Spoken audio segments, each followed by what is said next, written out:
Sebelum melanjutkan, jangan lupa subscribe dulu, terima kasih. Bab 180 Kedatangan Para Jenius. Sampah ini, plus. Qixing sangat marah saat melihat muridnya yang berada di level 5 Origin Realm dipukuli oleh Chu Feng yang berada di level 1 Origin Realm. Namun, meskipun dia mengumpat seperti itu di permukaan, dia tidak ragu-ragu. Sebagai gurunya, dia tidak akan hanya melihat muridnya mati. Hei, Qixing. Ini pertarungan antar murid. Apa yang kau lakukan? Namun, tepat saat Qixing mengangkat tangannya, telapak tangan Suge Liuyun mencengkeram pergelangan tangannya dan menghentikan serangannya. Orang tua Suge, minggirlah dari jalanku. Qixing melambaikan tangannya dan ingin melempar Suge Liuyun. Namun, dia tidak bisa berbuat apa-apa terhadap tangan Suge Liuyun. Tangan itu sekeras batu besar dan seperti tang besi yang mencengkeram pergelangan tangannya dengan kuat. Qixing tidak bisa menggerakkannya. Dasar kau tak tahu malu. Minggirlah dan lihatlah dengan tenang. Suge Liuyun mendengus dingin dan tiba-tiba terlempar. Qixing mendarat dengan wajah terlebih dahulu dan ia berbaring dengan kasar di tanah. Kau telah memasuki alam mendalam tingkat ke-6. Qixing sangat terkejut karena dia tidak pernah menyangka bahwa jenderal yang kalah tahun itu akan melampauinya hari ini dan menjadi ahli alam mendalam tingkat ke-6. Sulit bagi Qixing untuk menerimanya. Sebagai tetua tamu di sekolah kelas 1, ia mendapat persembahan yang sangat murah hati. Dengan persembahan itu, kultivasinya juga meningkat pesat dan ia adalah seorang ahli alam mendalam tingkat ke-5. Namun, dia tidak menyangka bahwa Suge Liuyun yang merupakan tetua tamu di sekolah kelas 2 akan berada di alam mendalam tingkat 6. Itu bertentangan dengan akal sehat. Fenger, kau bisa berhenti setelah beberapa saat lagi. Tinggalkan nyawa anjingnya untuknya. Suge Liuyun tidak memperhatikan Qixing saat ia berteriak pada Chu Feng yang berada di dalam formasi roh. Ya, Tuan. Chu Feng telah menghancurkan formasi roh Yang Zi. Awalnya, dia ingin membunuhnya tetapi setelah mendengar kata-kata Suge Liuyun, dia menghancurkan anak panah berwarna emas yang akan membunuh Yang Zi. Bangun. Meskipun dia menyelamatkan nyawa Yang Zi, Chu Feng tidak berencana untuk melepaskannya begitu saja. Dia berjalan di depan Yang Zi, dan menariknya berdiri saat dia benar-benar kelelahan dengan wajah pucat. Apa yang sedang kau rencanakan? Aku adalah murid inti dari sekolah kelas 1, sekolah Huayang. Jika kau berani membunuhku, sekolahku tidak akan memaafkanmu. Yang Zi sudah kehilangan semua kesombongan yang dimilikinya sebelumnya dan matanya dipenuhi rasa takut. Sialan kau. Chu Feng bahkan tidak mau mendengarkan kata-katanya yang tidak berarti dan meninju mulut Yang Zi. Setelah pukulan itu mendarat di wajahnya, tanah ditutupi dengan gigi. Gigi Yang Zi patah oleh Chu Feng. Yang Zi menutup mulutnya yang berdarah sambil melihat gigi-gigi yang hancur di tanah. Dia ingin menangis, tetapi tidak ada air mata. Tanpa gigi, bagaimana dia bisa menghadapi siapapun setelah kembali ke sekolah Huayang? Pergi ke samping dan menangis. Saat dia melihat Yang Zi yang hampir menangis, Chu Feng mengangkat kakinya dan menendang Yang Zi ke sudut. Kemudian, dia menunjuknya dan berkata, perhatikan bagaimana kamu berbicara di masa depan. Kamu tidak bisa berbicara seperti itu kepada sembarang orang. Haha, terserahlah Fenger. Wajar saja anjing liar menggigit orang dan tidak apa-apa setelah dipukuli. Tidak perlu merendahkan dirimu seperti dia. Suasana hati Suge Liuyun sedang bagus saat melihat muridnya menang dengan cepat. Dia merasa cukup nyaman, dan setelah melepaskan formasi roh, dia membawa Chu Feng ke lokasi ujian. Fenger, itu dilakukan dengan sangat indah.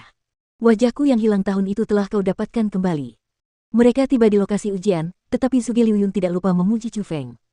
Dia benar-benar sangat senang. Tuan, kekuatanmu jauh melebihi dia. Aku tahu kau tidak merendahkan dirimu padanya karena kau tidak ingin menindas orang cacat. Chu Feng terkekeh dan berkata, kamu memang pandai berbicara, tapi tahun itu, aku benar-benar kalah. Saya kalah, ya sudahlah saya kalah. Saya kalah dalam ujian jubah putih. Tahun itu, jika dia tidak menghalangi saya, mungkin saya bisa melihat seperti apa tahap kedua. Suge Liuyun merasa sedikit menyesal saat menyebutkan masalah tahun itu. Tuan, jangan khawatir. Aku akan membantumu menyelesaikan mimpimu yang belum selesai. Aku akan melewati tahap kedua dan mendapatkan jubah putih roh dunia dengan kemampuanku sendiri. Aku tidak akan membiarkanmu menghabiskan 1 sen pun untukku.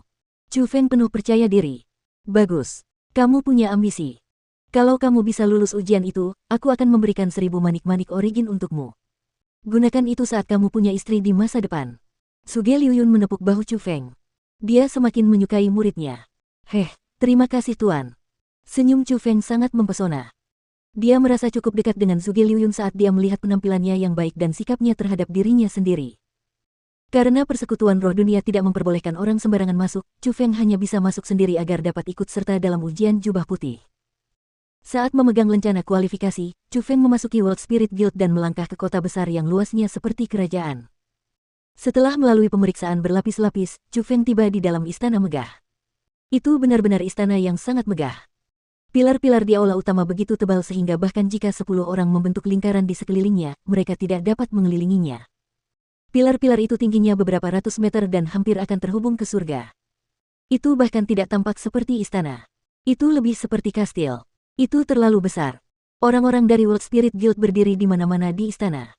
Setiap dari mereka adalah White Cloak World Spiritis dan aura mereka tidak dapat dideteksi. Namun, mereka jelas merupakan para ahli dan simbol World Spirit Guild di lengan mereka menarik perhatian orang-orang. Orang-orang membentuk gunung dan lautan di tengah aula utama. Setidaknya ada sekitar 1000 orang di sana dan mereka semua masih muda. Yang tertua berusia tidak lebih dari 20 tahun.